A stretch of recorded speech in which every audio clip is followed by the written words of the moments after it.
नमस्कार दोस्तों, मैं विनय चचौंदिया आपका स्वागत करता हूं आज पुनः अपने YouTube चैनल पर चचौंदिया क्लासेज में। और आज का जो अपना टॉपिक है वो है लासपा और मासपा, यानी कि एलसीएम और एचसीएफ। इसे कहते हैं लघुत्तम समापवर्तक और महत्तम समापवर्तक। चचौंदिया क्लासेज में मैं आपको आज ये परीक्षा उपयोगी टॉपिक है, इसको पूर्ण रूप से कराने का प्रयास करूँगा। मैंने जैसा कि लिखा है, आप लोग पढ़ सकते हो। मैंने लिखा है वह छोटी से छोटी संख्या जो दी गई संख्याओं से कट जाए वह एलसीएम कहते हैं। देखिए, जहाँ छोटी से छोटी शब्द का प्रयोग हो वहाँ हमें एलसीएम ही निकालना होता है। इसमें महत्वपूर्ण क्या है? छोटी से छोटी संख्या जो दी गई संख्याओं से कट जाए वह एलसीएम यानी कि लासपा होता है। वो कहता है जबकि वह बड़ी से बड़ी संख्या जो दी गई संख्या से पूरी तरह मतलब जो संख्या दी गई है उसको पूरी तरह काट दे वह उसे एचसीएफ कहते हैं। मैं दोनों का अंतर अलग अलग आपको समझा दूंगा, ठीक। इसके बाद उन्होंने कहा कि लासपा और मासपा के लिए कम से कम दो संख्याओं का होना आवश्यक है। एक संख्या का हम लोग लासपा और मासपा नहीं निकाल सकते हैं। और इसी क्रम में उन्होंने आपको एक सवाल भी दिया है कि दो संख्याओं का मासपा 8 है, लासपा निम्न में से क्या हो। तो हम लोग देखिए इसको देखते हैं। जो लासपा है वो 8 है, तो हमेशा ध्यान रखना जो मासपा होता है उसका लासपा में पूर्ण रूप से भाग जाता है। इसमें जा रहा है, ठीक है, 8 का जा रहा है, 8 8 64। इसमें जा रहा है, हाँ जा रहा है, 8 6 48। इसमें जा रहा है, हाँ जा रहा है, 8 9 72। इसमें जा रहा है, नहीं जा रहा।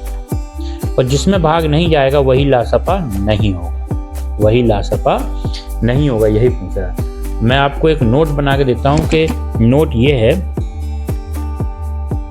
नोट कहता है कि मासपा का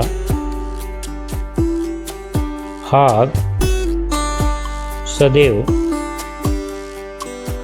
लासपा में जाता है, मासपा का भाग सदैव लासपा में जाता है। ये इसका फैक्ट है।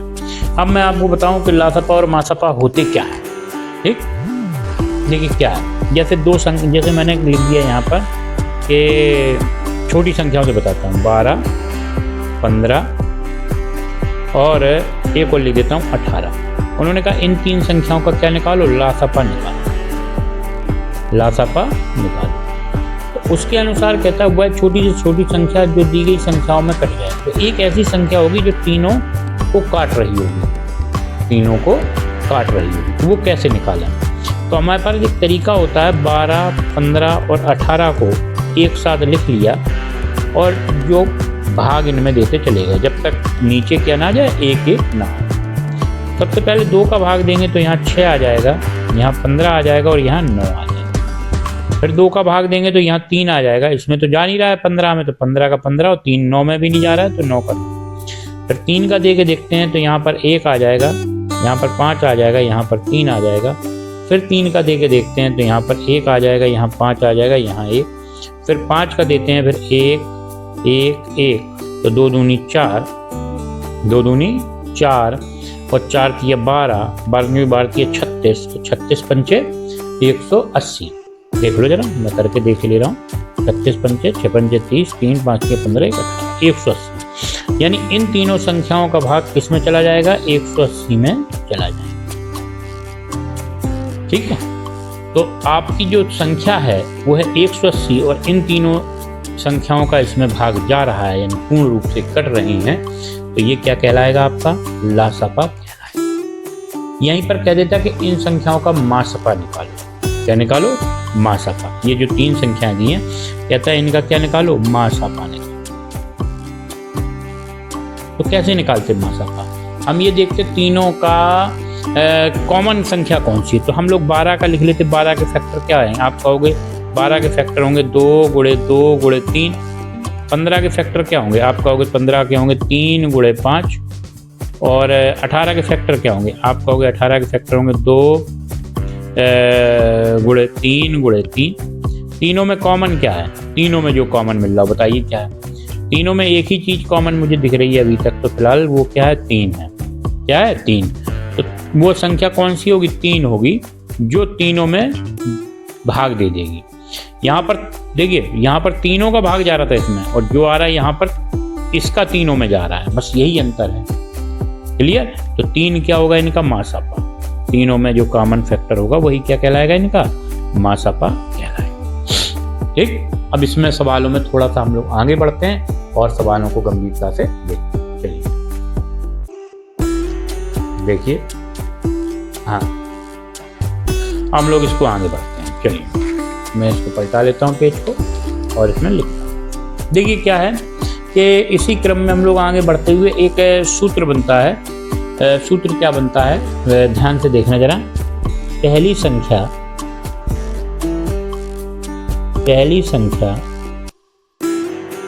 गुणे दूसरी संख्या बराबर दोनों का मासापा।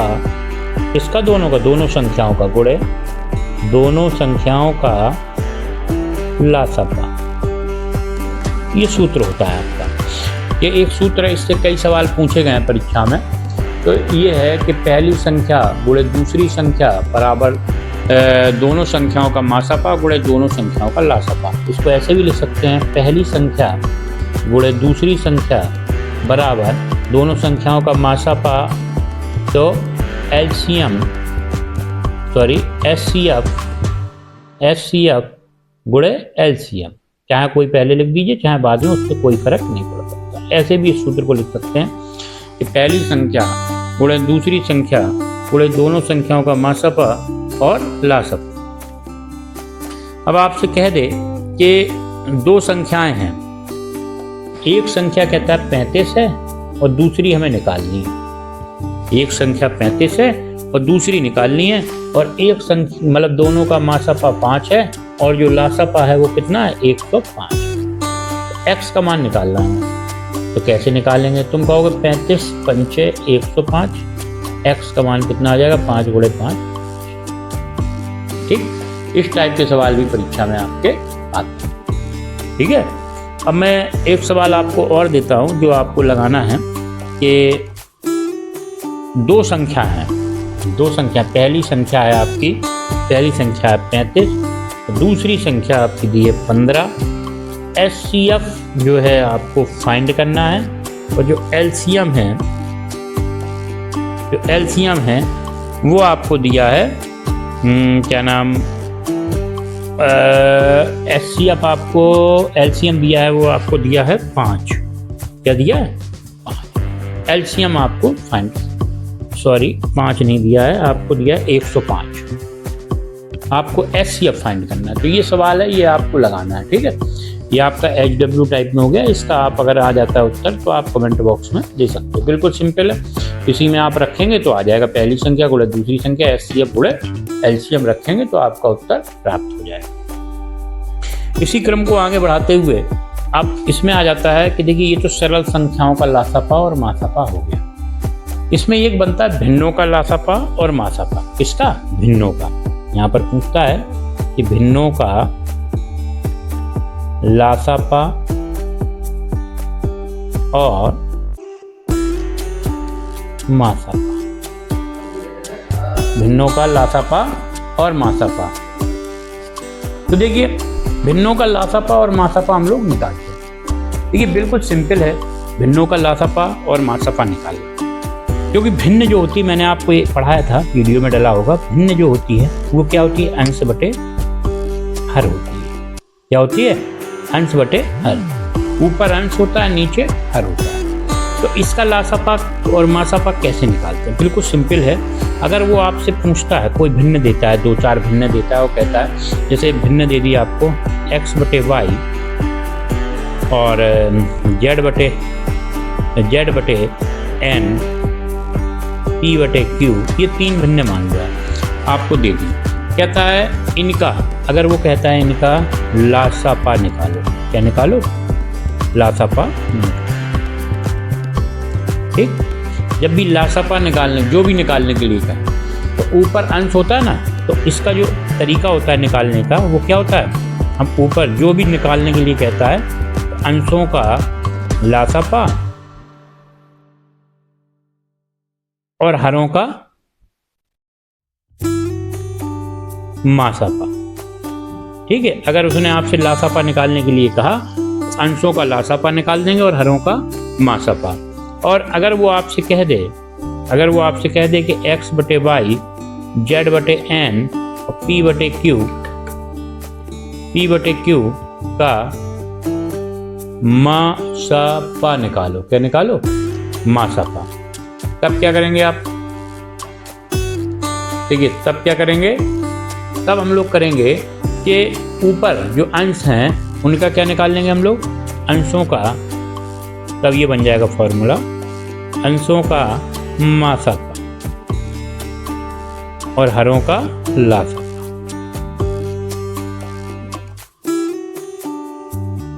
हरों का लासापा, तब ये फार्मूला बन जाएगा। क्लियर? यानी अगर भिन्नों में आपसे वो पूछे, कोई भिन्न दे दे कि लासापा निकालो, जो निकालने के लिए कहे वो आप अंशों का निकाल दीजिए और नीचे वाले का जो निकालने के लिए ना कहे वो हरों का निकाल दीजिए। ठीक? क्लियर? एक आध सवाल है, उनके ऊपर चर्चा कर लेते हैं जिससे ये आपको टॉपिक क्लियर हो जाता है। ठीक है, देखते हैं। जैसे मैं यहाँ पर एक सवाल लिखता हूँ कि 2/7, 3/5, 3/5 और 6/35, 6/35। अब आप इसका क्या निकालना चाहते हैं? 2/7, 3/5 और 6/35 का क्या निकालना चाहते हैं? आप ही बताइए। तो हम लोग निकाल लेते हैं इसका लासापा। क्या निकाल लेते हैं? लासापा। ठीक है, लासापा इसका हम लोग निकाल लेते हैं।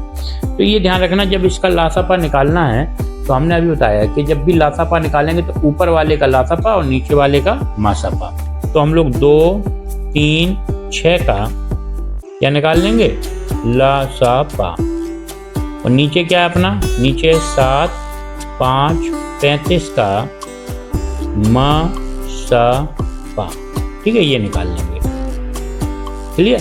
2, 3, 6 का लासापा और 7, 5, 35 का मासापा।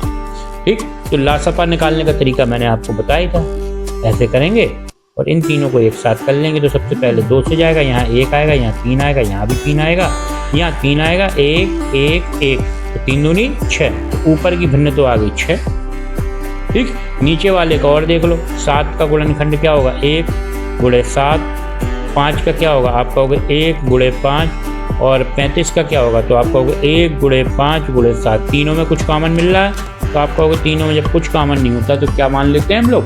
1 मान लेते हैं। जब तीनों में कुछ कॉमन नहीं मिलता तो क्या मान लेते हैं? 1। तो इसका क्या हो गया? ये। तो क्या आ गया आंसर? 6/1। क्या आ गया आंसर? 6/1। तो इसी प्रकार के सवाल आपको मिलेंगे और आपको इनको हल करने हैं। एक मैं आपको देता हूँ घर के लिए, 2/3, 4/3 और 6/9। ये आपको क्या है? घर से करके लाना है। और इसका क्या निकालना है आपको? इसका निकालना है इसका HCF निकाल लो, इसका मासापा। ठीक? इस वाले का। तो इसका आप कमेंट बॉक्स में उत्तर दे सकते हैं इस वाले का। ठीक? ये था भिन्नों का लासापा और मासापा। ठीक है, जो समझ में ना आए टॉपिक आप लिख के मुझे बता सकते हैं कि मुझे यहाँ पर इस टॉपिक पर थोड़ी समस्या हो रही है, तो मैं उस पर आपको पर्सनली व्हाट्सएप पर मैसेज करके भेज दूंगा, यहाँ भी कोई भी समस्या हो। ठीक? लेकिन कुछ सवाल और इसमें लासापा मासापा में आते हैं, जैसे घंटियों का बजना। घंटियों का बजना, इतने इतने अंतराल में ये घंटी बज रही है, तो बताइए एक साथ कब बजेंगे? रेसरों यानी धावकों का दौड़ना, टाइल्सों वाले। तो ये जो प्रश्न है ये भी मैं आपको सॉल्व कराऊंगा, लेकिन वीडियो में छोटा इसलिए रखता हूँ कि आपको देखने में आनंद आए और आप जब भी इस वीडियो को देखें तो आपका समय जल्दी निकल जाए और आपको पढ़ने में बड़ी रुचता है। तो मैं आशा करता हूँ कि आज का वीडियो आपको समझ में आया हो और इसी प्रकार के छोटे छोटे गणित के वीडियो मैं आपके पास लाता रहूँगा। कल मैं आपको घंटियों वाले सवाल लाऊंगा। कौन से? घंटियों और लाइटों वाले सवाल जो साथ में जलती हैं बुझती हैं। तो जो नेक्स्ट वीडियो होगा वो इसी का होगा।